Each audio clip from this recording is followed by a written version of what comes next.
Hello. Okay, hi. How is everyone? I hope the music's okay. Kinda chose it at random, but I thought it was... Yeah, I thought it was okay.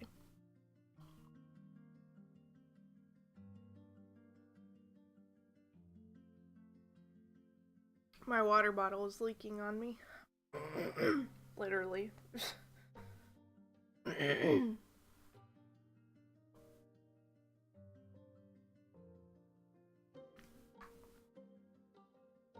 Yeah, I like this, whatever it is. I am okay.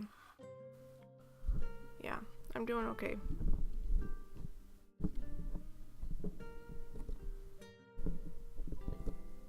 Ooh, thank you for the host, Terry.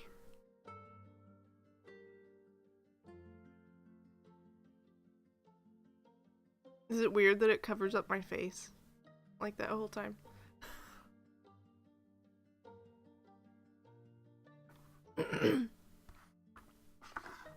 Someday, maybe I'll have hearts behind the host. I don't know what that is. It's so weird.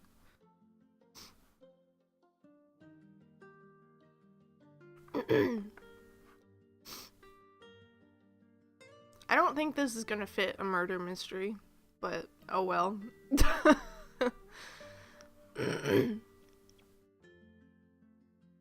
It's okay.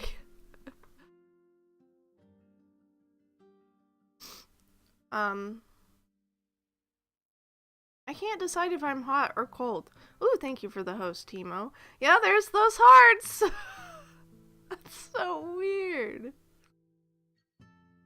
I don't know why. It's weird.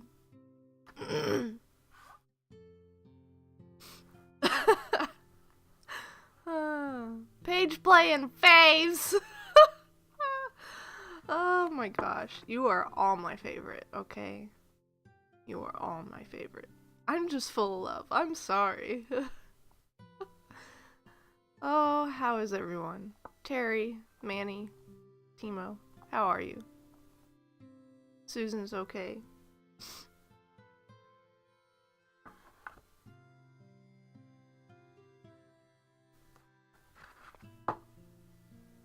My hair is getting really long. I need a haircut. And a re-bleach dye job. Is that sleepy? Yeah, that's fair. I'm pretty not full of love. Oh, that is so not true, Terry. You are so full of love. You are so full of love, it's ridiculous, okay? That's so not true.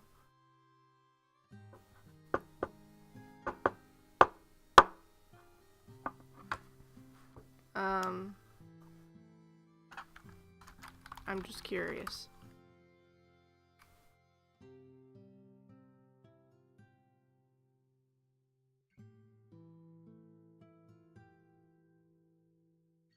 So I guess that means I've streamed 14.6 hours since I restarted the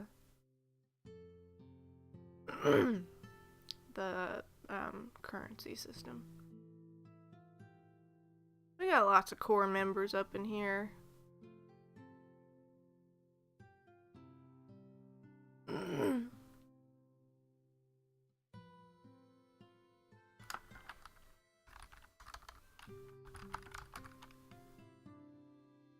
This music is kind of sleepy.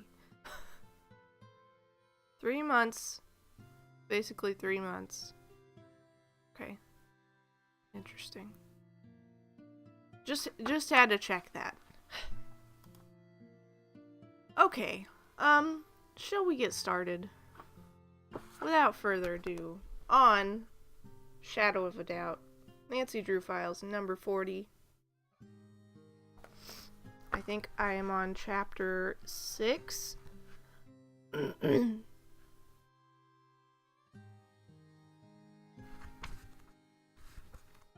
And I didn't put in a bookmark, so... Okay. Chapter 6. Okay, so... Nope, Rooftop Song is not counting down to Iceland at all. Not at all.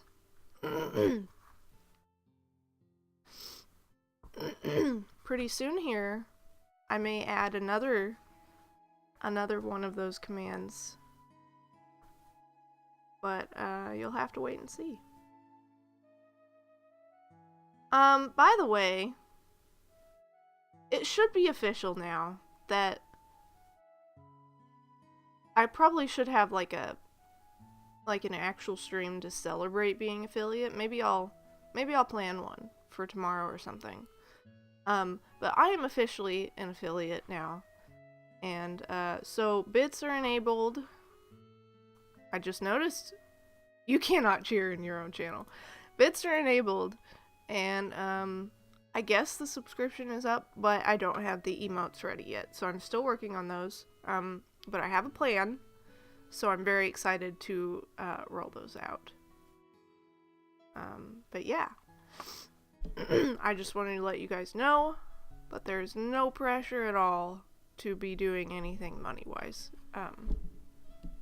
But I'm just excited to be an affiliate and to like actually be committed to streaming and do more streaming and hang out with you guys. That's the reason I'm streaming, and that's always the reason I will be streaming, is to spend time with you guys, because you guys make my life so much better, and I'm gonna get all sappy. And yeah, I love you guys. So, okay, well, without further ado, shall we move on to Chapter 6. So, the last thing that happened was that there was somebody following Nancy. Oh my gosh! Oh, I don't have Okay, that's one thing I need to do. I don't have the bit notification enabled. So, I will have to do that. But thank you so much for the 5 bits, Timo. That's so exciting. You are my first person to give me bits. Thank you so much. You all make my life awesome as well. That's sweet. Anyways, Nancy is being chased down by a car. And they just make the bit sound yourself. Was that good enough?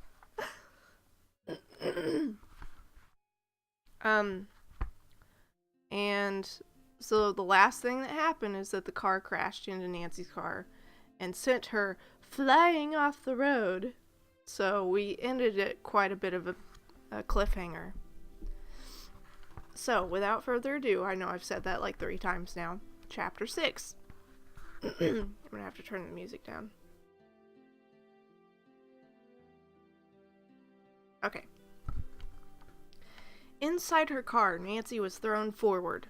But before she hit the steering wheel, Nancy saw she was flying straight for a grove of trees. If she plowed into it, she was dead. Wow, so blunt.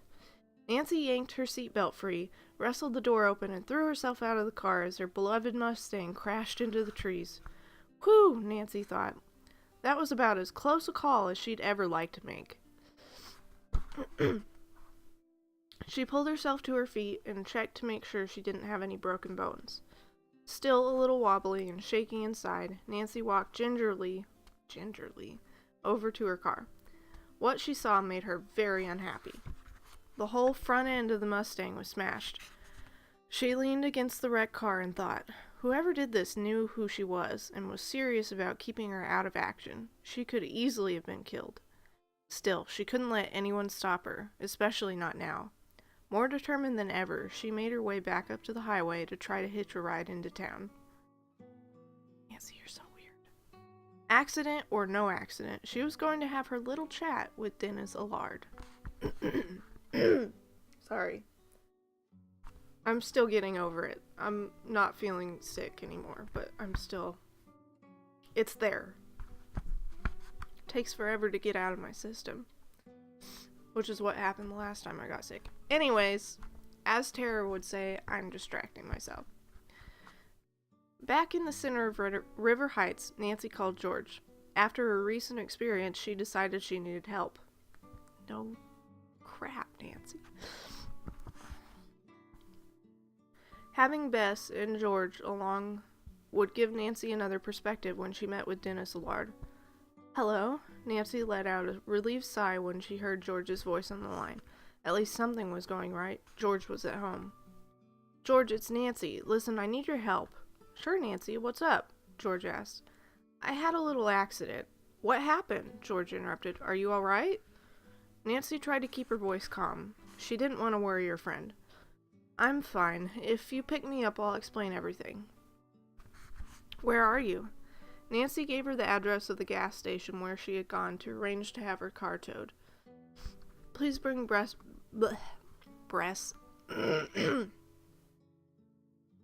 Please bring Bess along. I've got an errand to run, and I'd appreciate your help."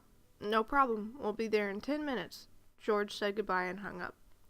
Nancy wandered over to the mechanic who was checking out her car. It had just been lowered off the truck. "It's not going to be cheap," he said, shaking his head. "I think you're probably right," Nancy said. "How long is it going to take to fix it?" "Depends. Probably we'll have to wait for the parts. I'd say you'll be living without it for at least 2 weeks. The mechanic looked Nancy over for the first time, taking in her dusty jeans and grass-stained sweater. "You don't look so good yourself. You sure you're okay?" Nancy smiled wanly. "I'm sure," she said, "but I guess I could use a little cleaning up." Nancy headed for the restroom. There she wiped off her jeans and decided to put on a jacket to hide the worst stains. Where did the jacket come from? Just appeared out of nowhere. After combing her hair, fixing her eye makeup, and putting on a fresh coat of lip gloss, she decided she looked respectable enough to see Dennis Allard. Within a few minutes, George swung into the gas station. "What's going on?" Bess asked, leaning forward to let Nancy into the back seat. She had seen the smashed Mustang parked nearby. "Someone ran me off the road," Nancy explained. George let out a whistle. "When did that happen?" "Just an hour ago." She gave George the address of the River Heights Bank and Trust. "Let's get going. I want to see Dennis Allard. I'll tell you all about it on the way over." During the ride, Nancy told Bess and George about her morning with Chris and Kate Gleason and her run-in with the silver sports car. "Sounds like someone doesn't want you to get too close," George said when Nancy had finished. "I think you're right," Nancy agreed. "Any idea who it could be?" Bess asked. Nancy shook her head. "Not yet. That's part of the reason I want to meet with Allard." "I don't get it, Nan," Bess said as George parked the car in front of Allard's bank. "Why do you think he can help?" Nancy waited until they were out of the car to answer. "I'm not sure I can trust Chris and Kate. I get the feeling there's something they're not telling me. And I don't know who really is innocent. Meanwhile, Allard does know the case inside and out, so maybe he can give me some idea of what kind of person Robert Gleason really was." "Good thinking," George said, as they headed for the bank. Within a few minutes, Nancy, Bess, and George were sitting in Dennis Allard's office.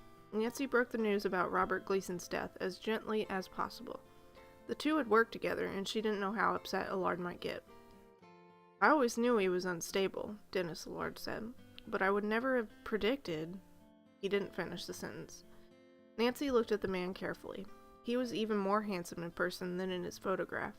His nearly black hair had a touch of gray at the temples, and there were only the beginnings of lines around his startling blue eyes. Allard's navy pinstripe suit fit neatly over his athletic body. "How well did you know Gleason?" Nancy asked. "Did he seem like the type to—" "Never," Allard said, guessing at what Nancy would say. "But I didn't know him all that well. We worked together at the law firm for about a year before the lawsuit." Allard paused for a second, then rubbed his cheek. Nancy, Bess, and George waited expectantly for Allard to continue. "There is one thing that might help you," he went on. "When the job of senior accountant came up, Gleason was sure that he'd get the promotion." "What happened?" George asked. "The firm gave it to me instead," he said, shaking his head ruefully. Gleason wasn't too thrilled. He seemed to have been counting on it. "Do you think he held a grudge against you?" Nancy asked. "He certainly seemed to. When the case came to trial, he tried all kinds of ways to pin the blame on me." "But from what Nancy's dad said, it was pretty clear he did it," Bess said. Allard smiled. "Luckily, justice was served." He looked at Nancy. "I'm very grateful to your father for what he did. It was only because of his defense that I was able to preserve my career." Nancy stood up, ready to leave. "There's just one more question," she said. "Yes?" Allard asked. "What do you think happened to the money?" It was never found, you know. It's strange, don't you think? George put in. Yes, it is, Allard said with a nod. But my theory is that Gleason hid it away very carefully. He was probably going to claim it soon. That's what Mr. Drew thinks, too, Bess said. Nancy shook Allard's hand and thanked him for answering their questions. I wish I could have helped more, Allard said, showing them out of his office. But in all honesty, I try not to think about that case. It nearly ruined my life. Now it might ruin my father's, Nancy thought. Thanks for your help, she said, ushering Bess and George into the hall. We'll let you get back to work.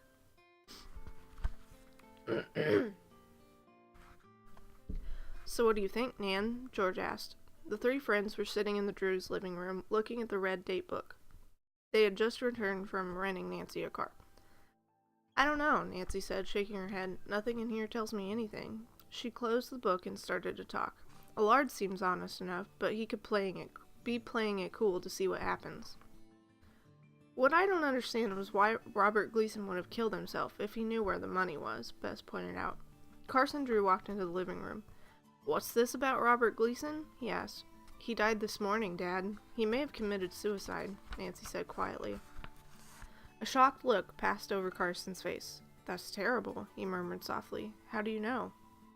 Nancy explained about her trip to Gleason's building. She was about to tell him about her conversation with Chris and Kate Gleason, but she stopped because her father seemed preoccupied. What is it, Dad? She asked. You're hardly listening. Carson sauntered over to the front window and looked out. It's just that this is all so awful.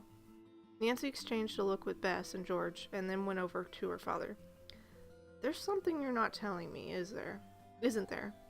Carson took a deep breath, and abruptly he spoke up. Did you see today's Times? He asked. Nancy shook her head. Carson left the living room and came back in a minute carrying the River Heights newspaper. Nancy took it from her father. Read page 2, he said. After Nancy opened the paper, Bess and George stood and read over her shoulder. She scanned the page to find out what her father was talking about.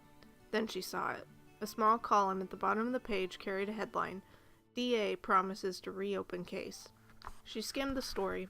Her father's name leapt out at her, along with the words suppressing evidence and tampering. Nancy couldn't bring herself to read the whole story. What does this mean? She asked. George and Bess looked at Carson expectantly. Exactly what it says. The district attorney is threatening to reopen the case against Dennis Allard. But he can't do that, Nancy said. Can he? She added weakly. He seems to think he can, Carson said. On what grounds? George asked. Carson waited, then took a deep breath. He's going to bring charges against me for obstructing justice. End of chapter 6.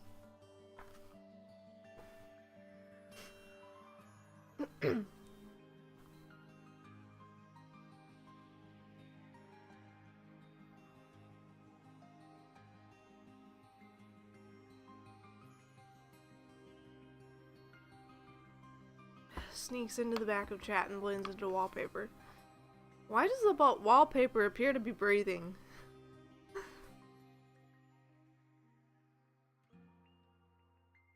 Ignore any breathing wallpaper. Talking. Hey, Summer. Talking wallpaper, too. That's a neat feature.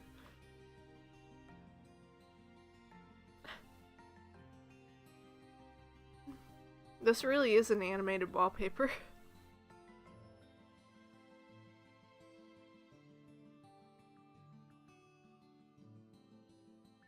Secrets!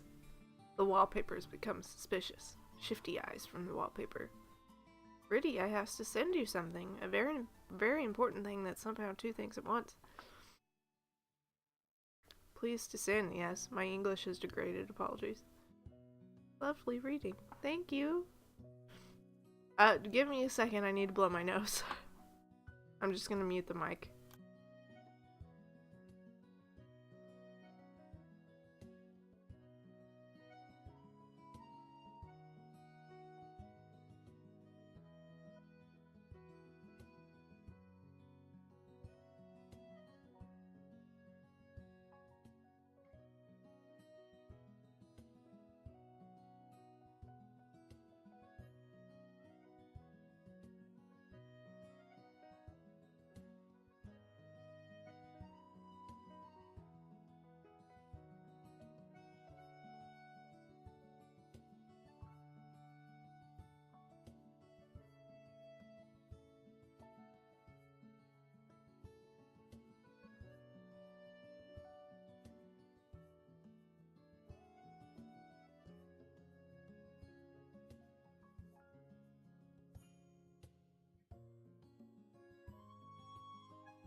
Okay. Hello. Back.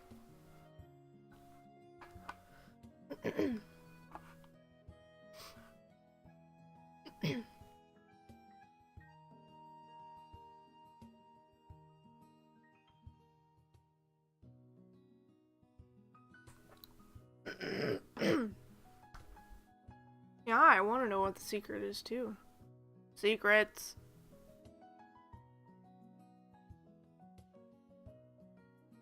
Welcome back. I'm glad to see you again. I missed you and had slight abandonment issues. Oh, Terry. Sorry.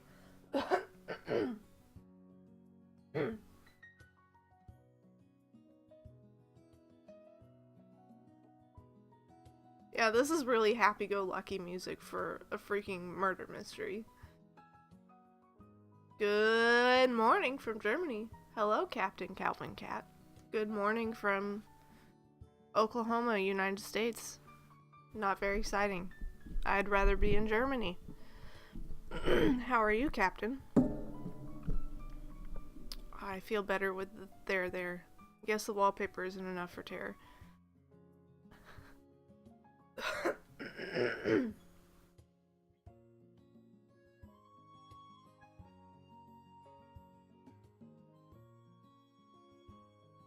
Yeah, this song is good. It's nice. Oh, I cannot complain, but believe me, you don't want to live in Germany. I'd like to visit, though. I have German ancestry, on my mom's side. My great-grandfather immigrated from Germany. Not with all this crap happening here. Well, there's a lot of crap happening here, too. I think pretty much around the world there's a lot of crap happening. We've got nothing all that good happening in the U.S. Sorry, guys.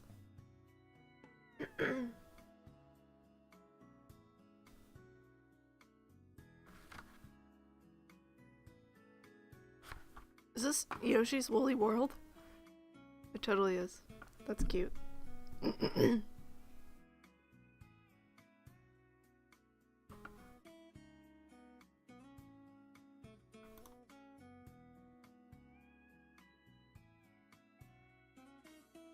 But either way, we're glad to have you here. That's true. That's very true. Thank you for being here, Captain. Okay, so should we get back to Chapter 7?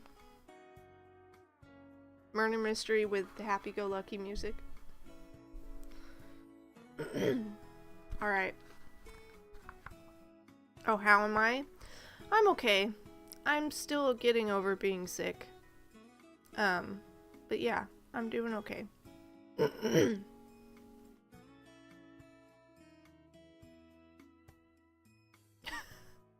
This music, just the juxtaposition between the music and what's happening in the book is just cracking me up. Okay. Being sick sucks. Yeah. Yeah, I'm feeling much better. I don't feel sick anymore, but there's still, like, nastiness happening in the throat and the nose, but yeah. It does suck. Alright. Ugh, I keep hitting the mic. Don't mind me. I guess I could lower it so it's not, like, totally in the shot. What is Nancy Drew? Nancy Drew is a famous detective. Teenage detective. This is from the 1980s. It originally started out as a book series. It is also a series of computer games that I also stream, and a lot of people in here stream. Terry, could you give a shout out to, let's see, who do we need to give a shout out? Terry, will you give a shout out to yourself? Here. Or Reddy can give a shout out to you if you feel uncomfortable. But yeah, a lot of us stream Nancy Drew. And it's a mystery series, basically. And she's a young detective. And in this book, it's basically a murder mystery. And it's written in the 1980s, so we got a lot of fun. That's Carmen Sandiego. She is redheaded, though. Although in this cover, she's kind of blonde-ish. Yeah. I'm here to shout for you, Terry. I shout myself out in Oscar streams all the time. Alright. That's got to be the most ridiculous thing I've ever heard, George said. No one would believe you'd obstruct justice. Nancy watched as her father managed a small smile. She couldn't believe this was happening. Thanks for the vote of confidence, George, Carson said. You have mine too, Mr. Drew, Bess added, putting her hand on his arm. Then she turned to her cousin. I think you and I should go, George. We'll see you later, Nan. Nancy followed them to the front door and out to George's car in the driveway. I wish there was something we could do, Nancy, Bess said, slipping into the passenger seat. I do too, Nancy answered, but I've got to find out what's going on, and why. Let me guess, George said, leaning over Bess. You were thinking you might just be able to help your father if you could talk to the district attorney.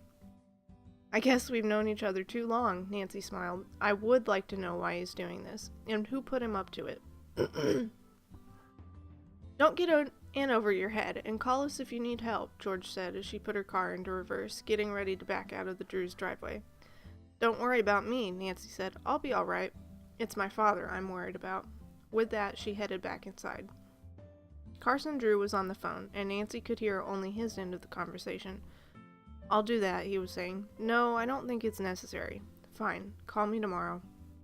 Who is that, Dad? Nancy asked. A colleague of mine. I thought I'd better call him, Carson answered. Dad, this is more serious than you're letting on, isn't it? Nancy saw her father hesitate before he answered her. There were lines of worry around his eyes and mouth. It wasn't the first time he had tried to protect her or prevent her from getting involved in a case. But it would be worse than maddening if he wouldn't let her help him this time. It could be disastrous. You've got to let me help you, she began. I can't just sit still while someone tries to destroy your career. Carson Drew went over to his daughter and placed his hands on her shoulders. I know you want to help, he said, but there's nothing you can do. If the district attorney wants to reopen the case, he can if he has enough evidence to support his claims. And does he? Nancy asked. I don't know. I'm not even sure what he's basing his accusations on, but there's got to be something, if only I knew what it was. Carson stepped away from Nancy and sat down on the couch. He leaned over, rested his elbows on his knees, and clasped his hands together. Please, Dad, Nancy begged.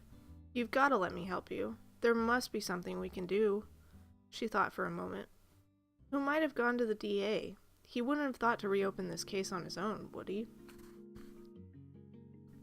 Carson shook his head. The only person who knows enough about the trial is Gleason's former lawyer, Edward Vaughn.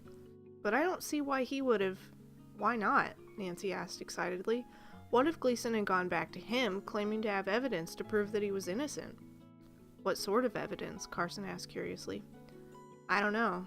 Nancy then explained what Chris and Kate Gleason had told her. So maybe Gleason really had come up with something that showed Allard was guilty in the first place, she concluded. Would that be enough for Gleason's lawyer? What's his name? Vaughn? Carson nodded. Nancy went on. Would Vaughn go to the district attorney with the information? Carson narrowed his eyes and thought for a moment. It's possible, he said, but only if he had real proof. He wouldn't risk his career for less. The husband is home. Nancy pointed to the article, but from what this says, the DA is only threatening to reopen the case. All I read is alleged and looking into the possibility. Sorry. Hi. Hey, hostess husband.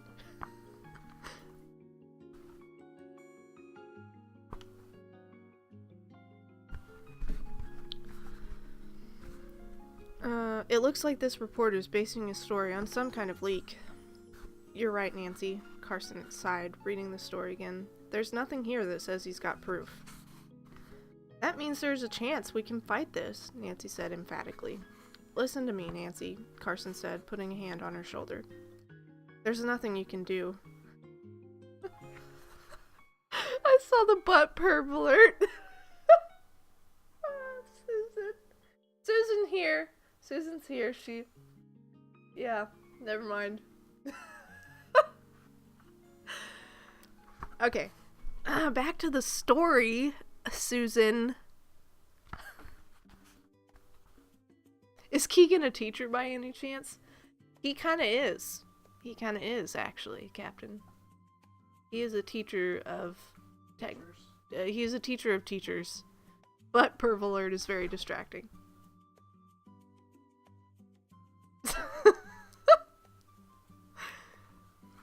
Yeah, he teaches professors about technology in the university setting.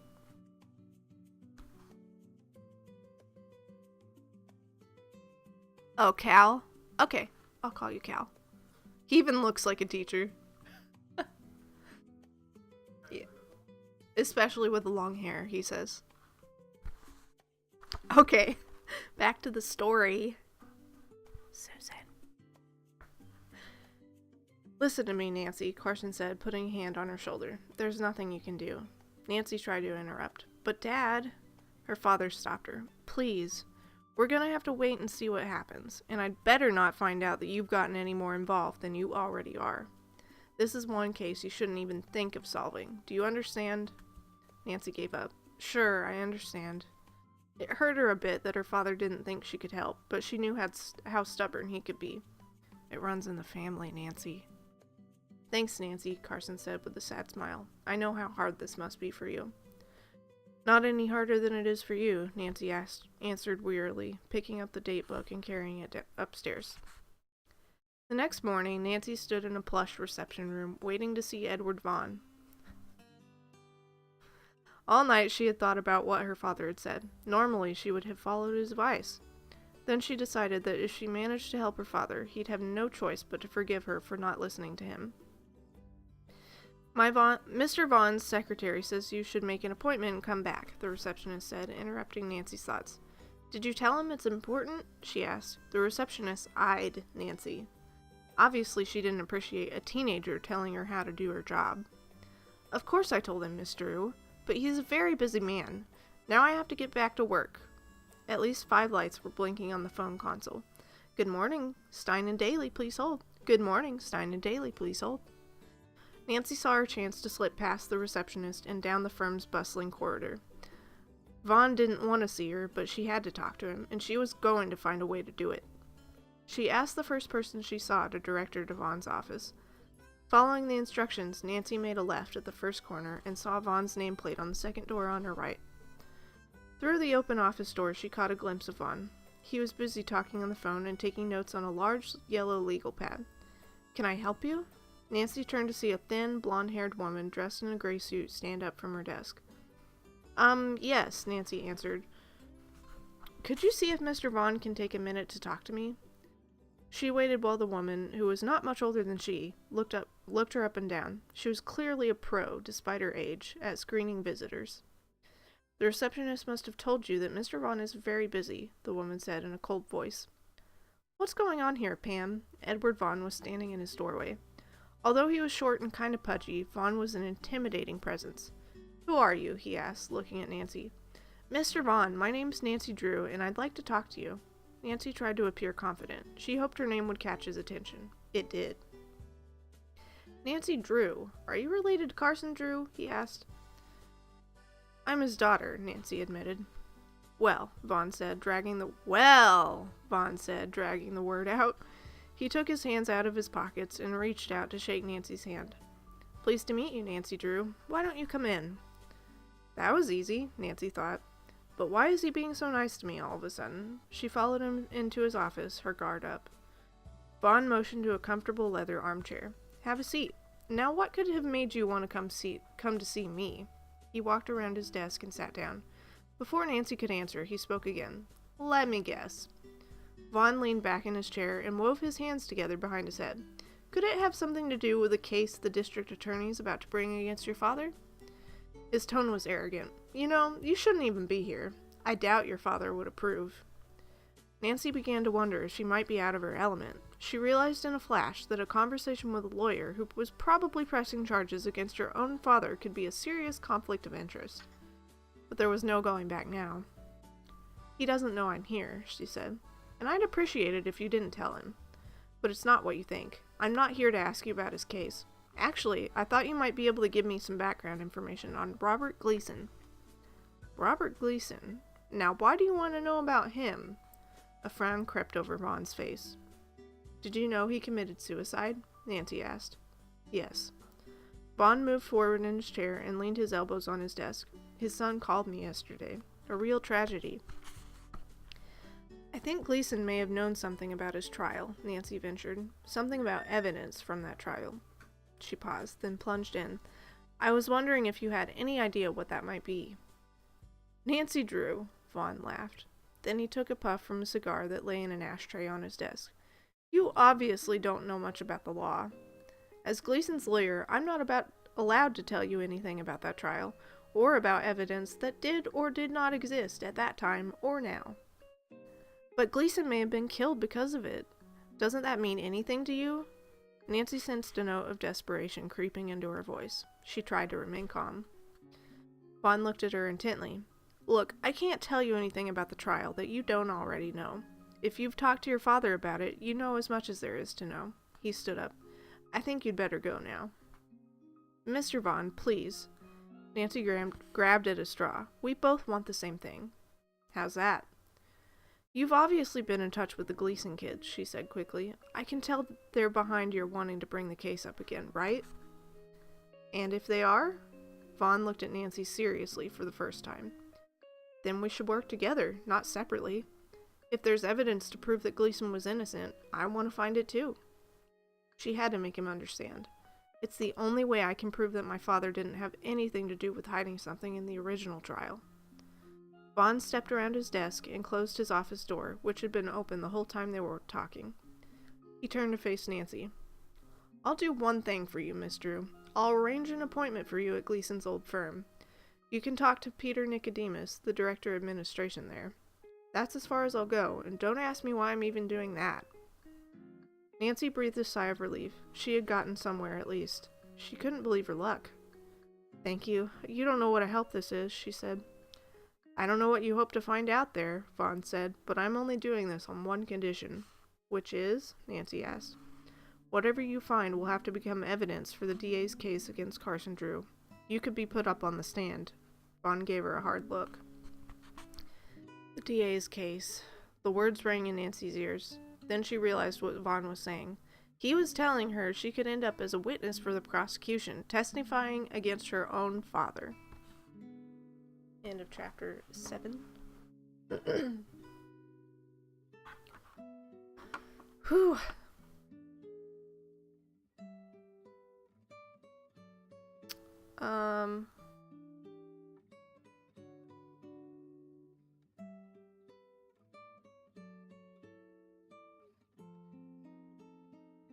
Oh, redheaded girls are awesome.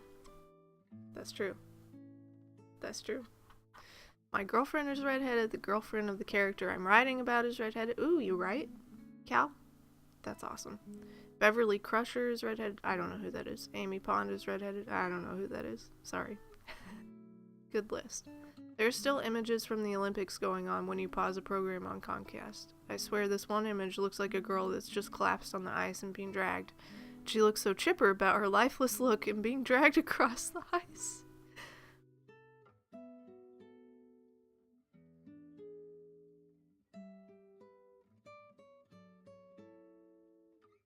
True, I mean, nothing against long hair. I'm a guy and I have shouldered long hair.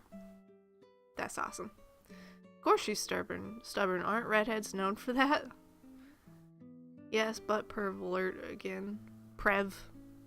She doesn't like being told by teenagers how to do her job. Well, wait until Nancy Drew is being helped by Shinichi Kudo. Then she'll have an insufferable little 6-year-old boy telling her what to do. Oh, Detective Conan? I know what that is, but I haven't watched it.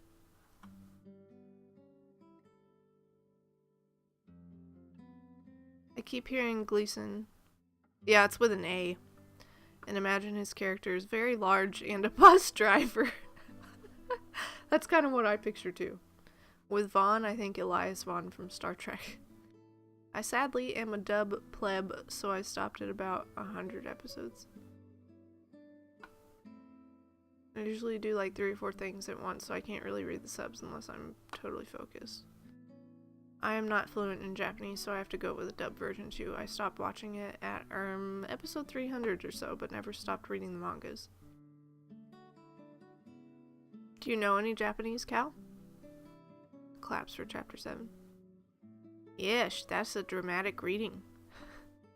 Thank you for the applause. Ah, very nice. I never read the mangas. Wanda was redheaded too. I'm a fanfic author. Star Trek, Stargate, Doctor Who. That's cool. That's awesome, Cal. So are you actually German, or are you living in Germany, like studying there or anything? Or do you just live there full time? No, but my ex-girlfriend learned Japanese and Chinese. Oh, okay, cool. I studied abroad in Japan, and my minor is in Japanese, so although I can't say I'm fluent, and it's been 3 years since I studied abroad, so any Japanese that I did know is slowly slipping out of my head, unfortunately. I need to start studying again if I want to retain any knowledge. And my parents want to go to Tokyo for the 2020 Olympics. And they're, you're a German guy. Cool. Well, I have to say, this doesn't surprise me at all. But I have to say, your English is perfect. And that doesn't surprise me. I have another friend on Twitch who, he's Turkish, but he was raised in Germany. And his English is the best non-native English I've ever seen. But yeah, it's just not surprising. I mean, America's dumb because we don't really value learning other languages like other places do, like in Europe. And that frustrates me. He does done English betters than I does do. Terry. Also, I took Chinese 1 semester, but yeah, that's not very much.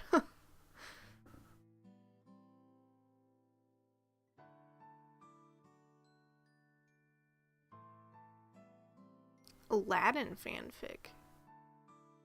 That would be interesting.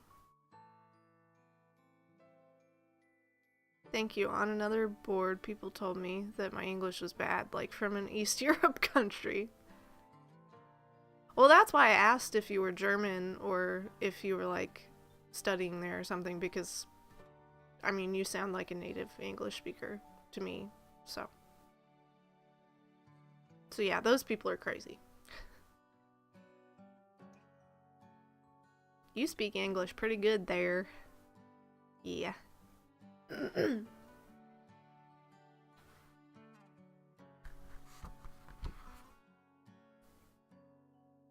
We're gonna run out of music in like 10 minutes.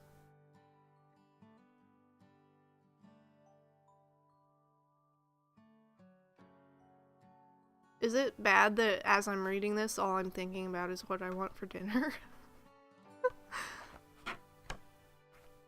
Because I keep remembering that we have a gift card to my favorite restaurant, and I kind of want to go there, not gonna lie. Because they have their seasonal menu, and, oh no, that's okay. Short English story at hand. That's exciting.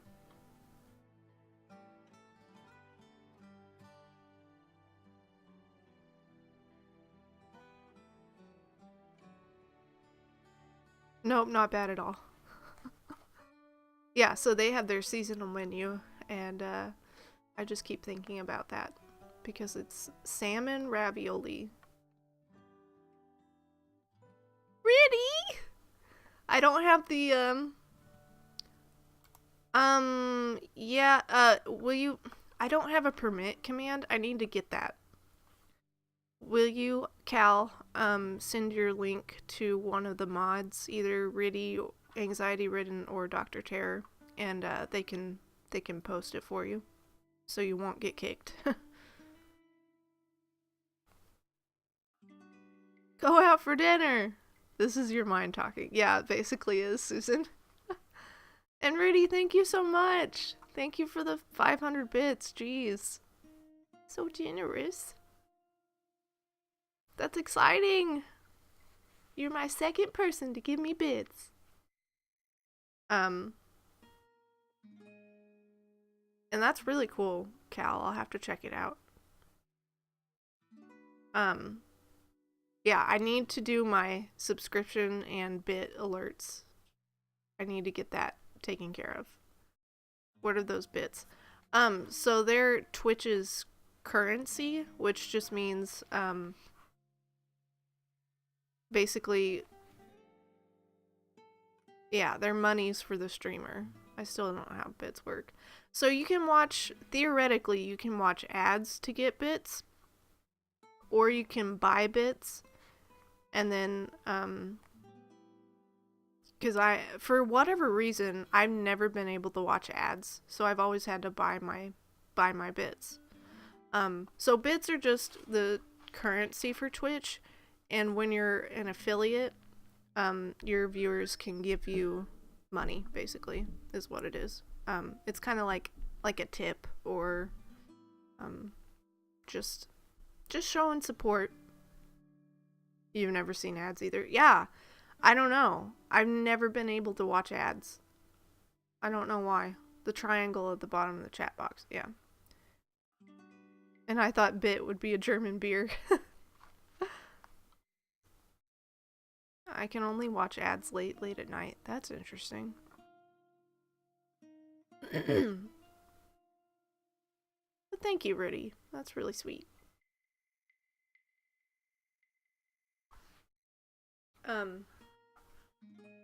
Okay.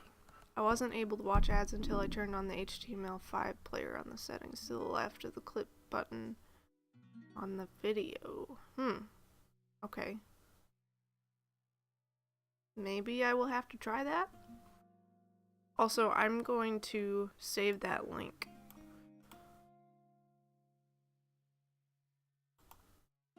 Before I forget.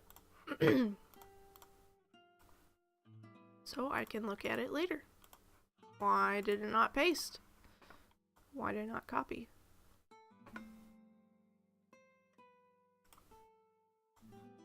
There we go. Japanese Wonder Woman. That sounds exciting. I love Wonder Woman. I'll have to check that out, Cal. Thanks for sharing it. Okay.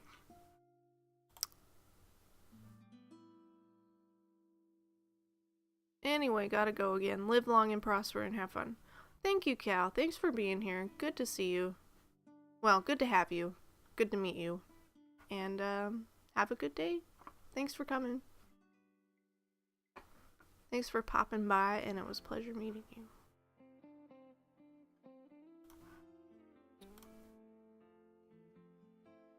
Okay. So, chapter 8 hype.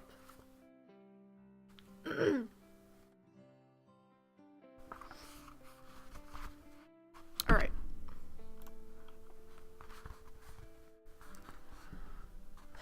But, Nancy said, she was in shock. Vaughn crossed the room and sat on the edge of his desk facing Nancy. Let me explain. If you talk to Nicodemus, you can very well find evidence that furthers our case against your father, he said. Except that you won't tell me what that case is, Nancy said, regaining her composure. I can't. That would be a violation of ethics, Vaughn concluded.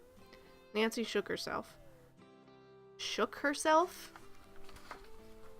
How do you do that? What? Nancy shook herself? I don't understand. Whatever. This writing, guys. Oh, I just, like, kind of poked a hole in the page. That's an unfair position to put me in, she said weakly. That may be true, But now that you've talked to me, we have the right to subpoena your testimony, Vaughn told her. That means that no matter how you get in to see Nicodemus, we can call you to trial and force testimony out of you. There's nothing to protect you from that happening. Nancy met Vaughn's eyes and considered her options. What did she hope to find out from Nicodemus anyway? His personal opinions about Robert Gleason and Dennis Allard more than anything else.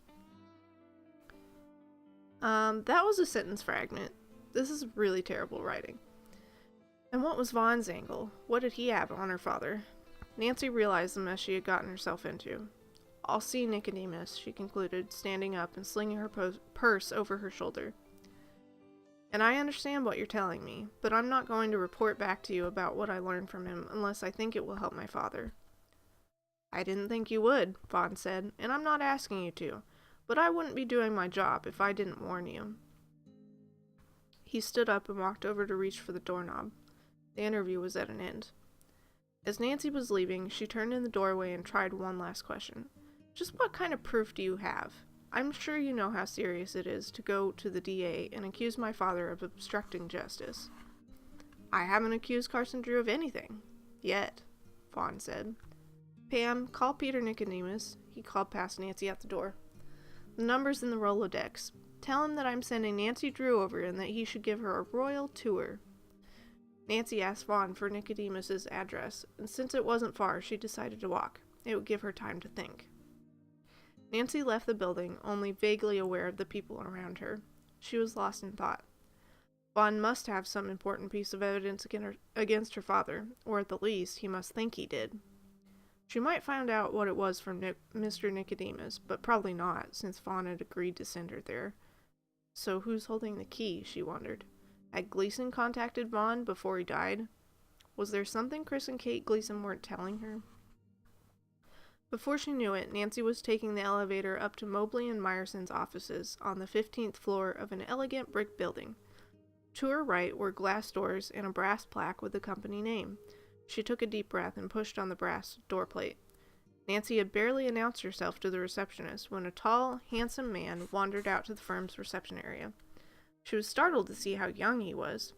If it hadn't been for a few gray hairs, she would have taken Peter Nicodemus for a college student. Nancy Drew, Nicodemus said, greeting her with his right hand extended. I'm glad I've finally gotten a chance to meet Carson Drew's daughter and River Heights' most famous detective. Nancy took his hand and shook it. Nice to meet you, she said. I guess we should start on this floor, Nicodemus was saying. This is where most of the attorneys work. Except, of course, for the partners. They have their own floor just above this one. Nancy followed Nicodemus as he led the way down the firm's halls. Along the outside wall, Along the outside wall, lawyers had their offices. Each one had at least one large window, and each one's furniture and decoration reflected a slightly different personality. On the inside wall, across from the lawyers' offices, secretaries sat at desks behind chest-high partitions. If you'll come this way, I'll show you the nuts and bolts of the operation. Nicodemus led her down a flight of stairs. By the time they reached the next floor, Nancy noticed the noise level had increased considerably. They were in one large room, separated by partitions that went halfway up to the ceiling. At the far end of the large space was a sort of secretarial pool, except that all of the employees there were at computer terminals instead of typewriters.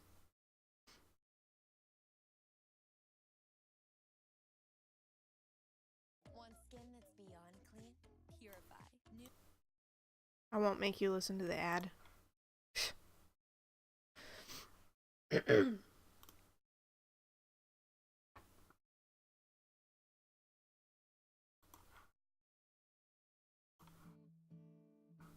Okay.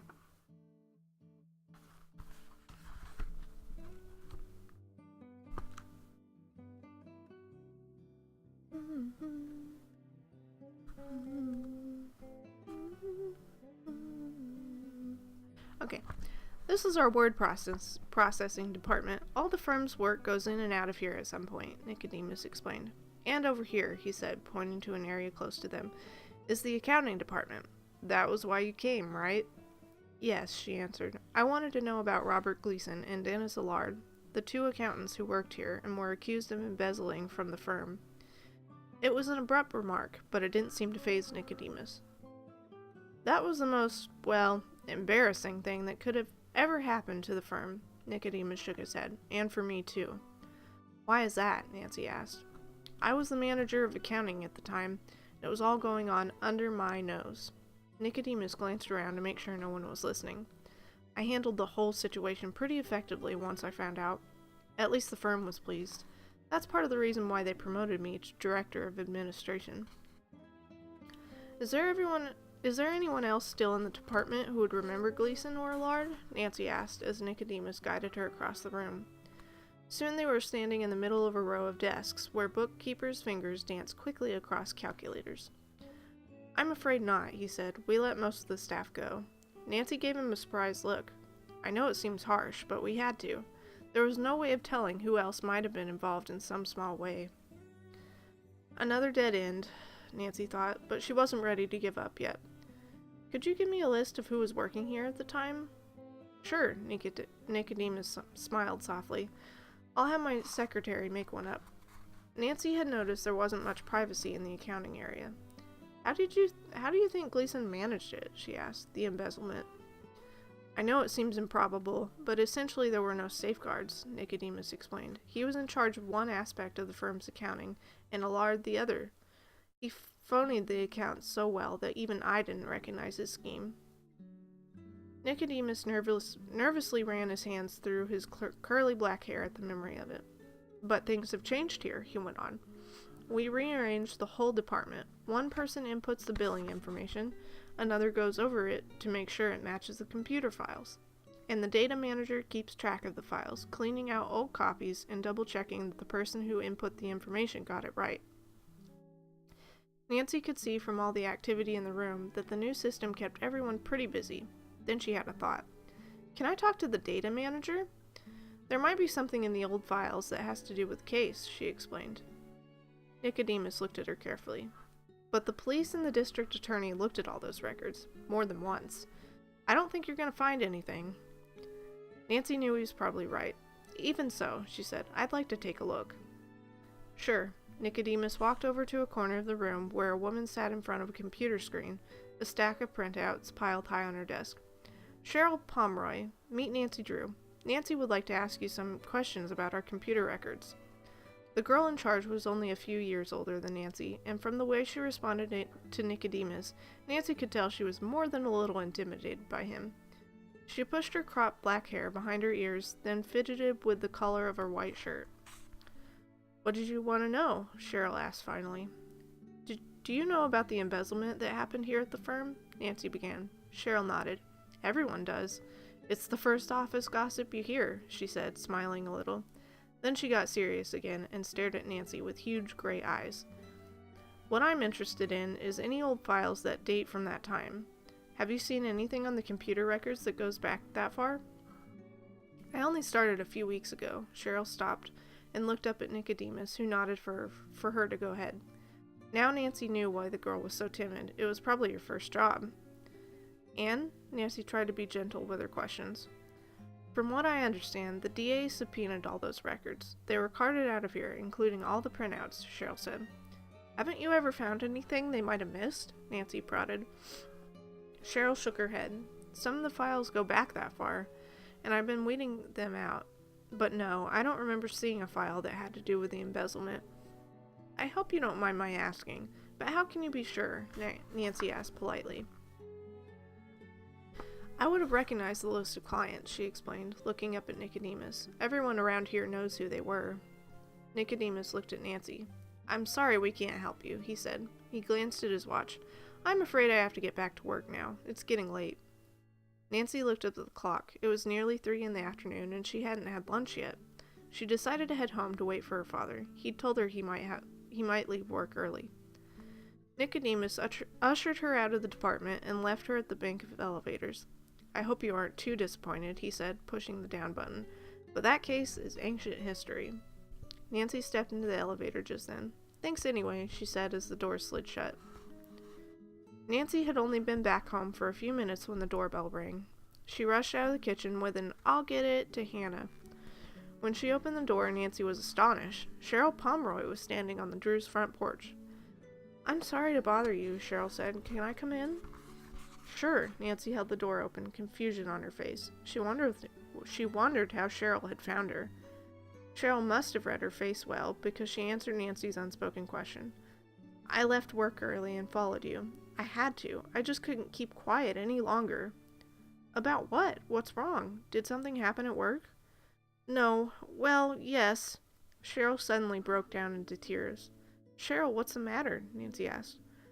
"I'm not sure how to say this. A few weeks ago, Robert Gleason was at the firm, in our department." And he asked the same sort of questions you were asking today," she said ominously. Nancy put her hand out on the girl's arm. "I don't understand. Take it easy and explain." "Don't you see?" Cheryl asked. There was an edge of desperation in her voice. "It's just too much." "What is, Cheryl?" Nancy asked patiently. "He wanted to know about the files, too. I let him borrow one." She drew in a deep breath. "Now he's dead.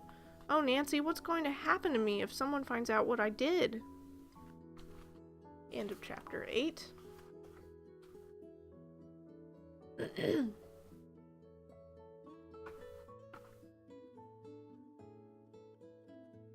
Aw, Timo, thank you. Thank you for the 5 bits. That ad was even better the 20th time. Tall, handsome man. I'm like 2 of those things. Tall and handsome? I think you're 3 of those things.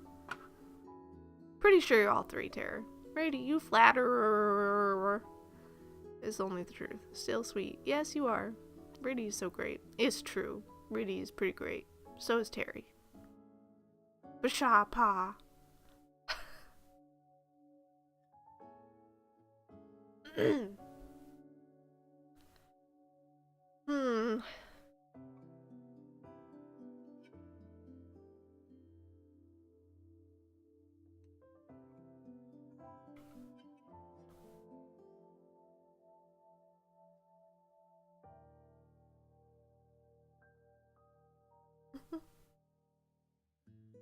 I knew what you meant, Brady.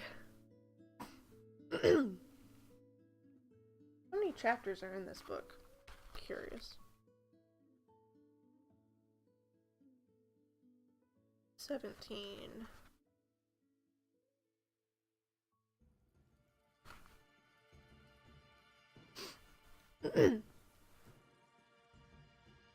Summer and Paige are also pretty dang great, as is Timo. We're all great. We are so fun and great, like the Discord says, right?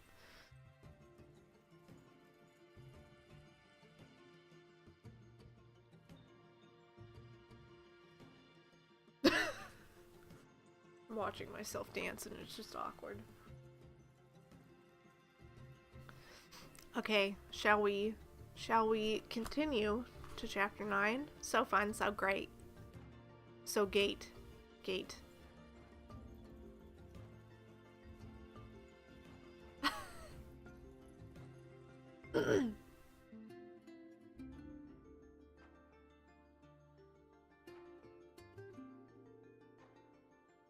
This is pretty.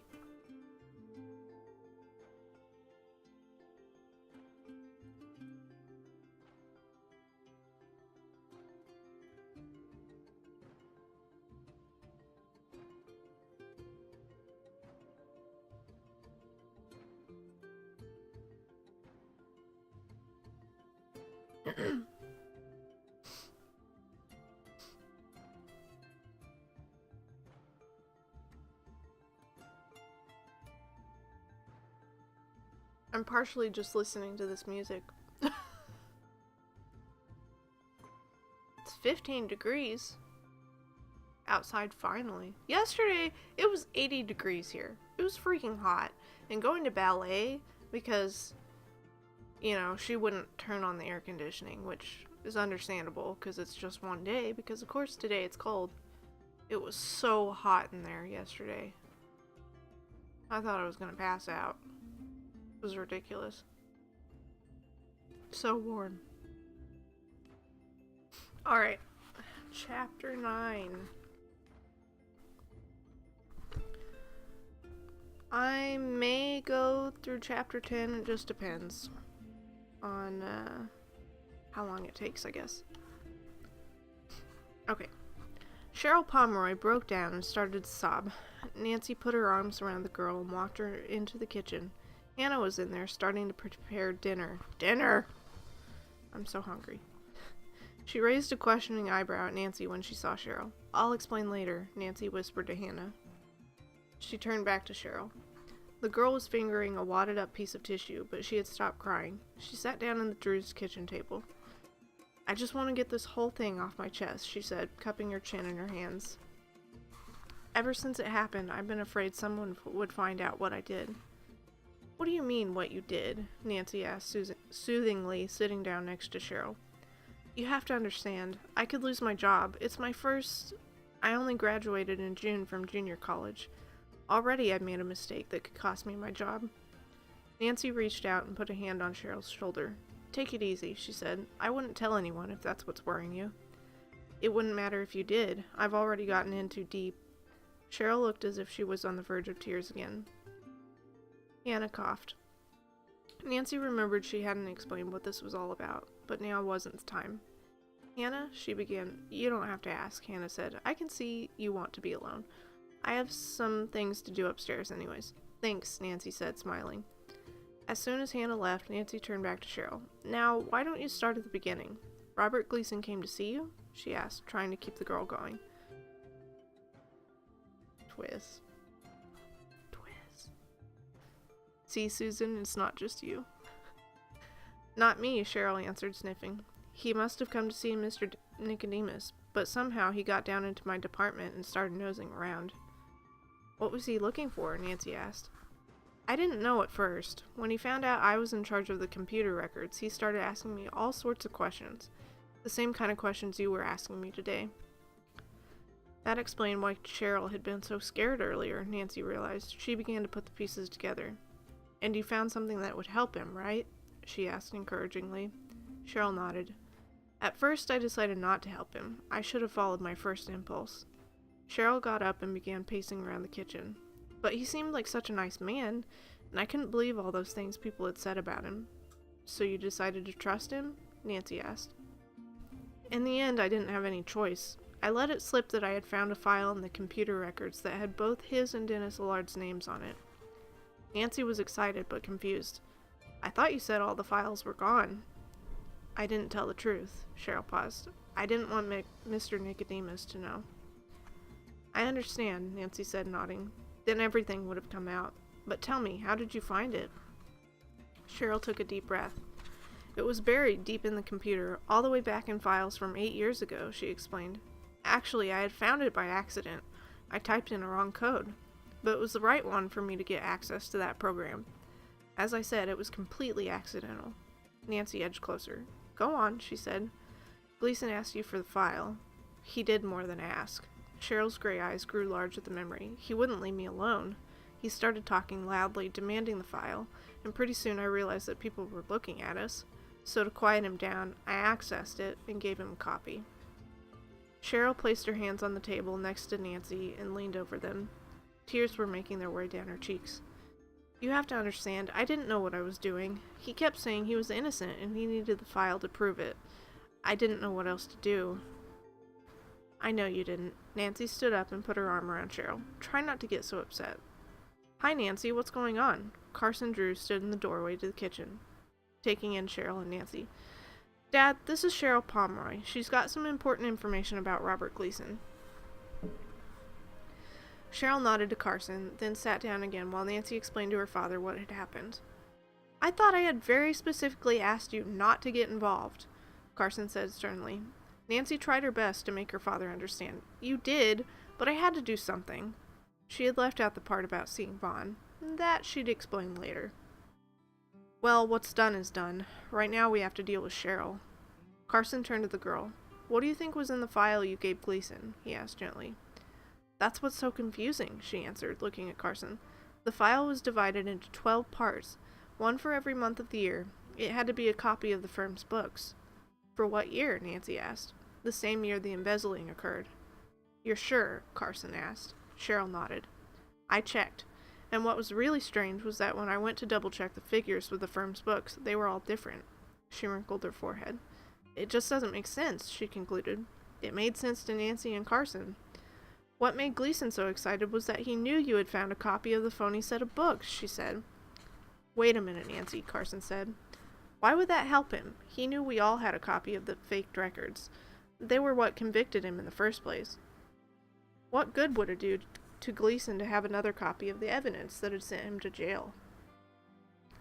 But you said that Gleason practically begged you for a copy, right? Nancy asked Cheryl.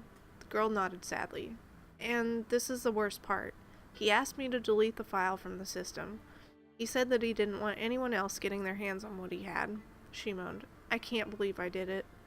If it was really that important, I probably did the worst thing someone with my job could ever do. It's like destroying evidence. Yeah, this girl is an idiot. Nancy saw her father flinch. Can you remember anything else about the file? She asked. Nothing. I've told you everything I know. She picked up her purse and smiled. Nancy studied Cheryl for a moment. Her mood had changed a lot from the scared girl who had been sitting there just a few minutes ago. Now she seemed in control, almost relieved. I'm really glad I told you about all this, Cheryl said. But as I said, if anyone finds out, I could lose my job. So, I'm not going to tell anyone, Nancy assured her. Thanks for your help. Nancy let Cheryl out and watched as she got in her car. Carson was standing in the living room when she came back inside. I know what you're going to say, Nancy said, that I shouldn't have done what I did, but I couldn't just stand by and do nothing. Nancy, Carson said, from now on, you do have to leave this alone. The district attorney will take care of it. You're right. Nancy reached into the hall closet for her coat. Where are you going now? Carson asked. Don't look so suspicious, Nancy said with a smile. I promised George I'd meet her. She put on her coat, gave her father a peck on the cheek, and left the house. She hadn't promised George at all, but as Nancy started her rental car, she didn't stop to think about it. She wanted to follow Cheryl. There was something wrong here, and she was going to find out what it was. She picked out Cheryl's car as it turned the corner. After a few minutes, Nancy realized that Cheryl was driving in the direction of Robert Gleason's apartment. Sure enough, Cheryl stopped her car right in front of the building. Nancy waited a minute for Cheryl to get inside, then followed her upstairs. She listened outside Gleason's apartment. There were voices inside, a man's and Cheryl's. It's gotta be here somewhere, Nancy heard the man say. There was the sound of furniture being moved and scraped over the floor. Suddenly Cheryl was shouting, and Nancy heard glass breaking. There wasn't any time to waste. Nancy turned the knob and pushed against the door. It moved only a couple of inches. The door was being held by a light chain. Cheryl's voice and the man's grew louder, and Nancy could tell that their fight was becoming heated. Nancy nudged her shoulder up against the door and pushed up and in at the same time with one great burst. The chain popped. Nancy stepped in. What she saw made her freeze for a second. Chris Gleason had Cheryl Pomeroy up against the wall. His hands were moving up toward her throat. It looked as if he was going to strangle her. End of chapter 9. I love dinner. You did tell me not to get involved, Dad, but I just said, drew that, and just went against your wishes immediately. Oh my gosh.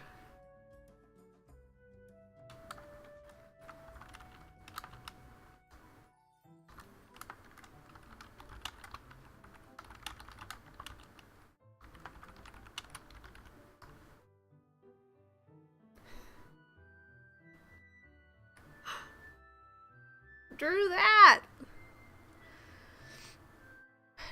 So, okay. The question is, should we leave it there on a big cliffhanger? Or should I read chapter 10? Because it's about 6:30.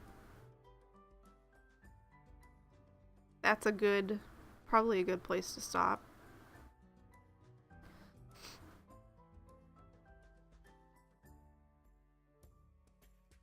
Yeah, I'll probably leave it there.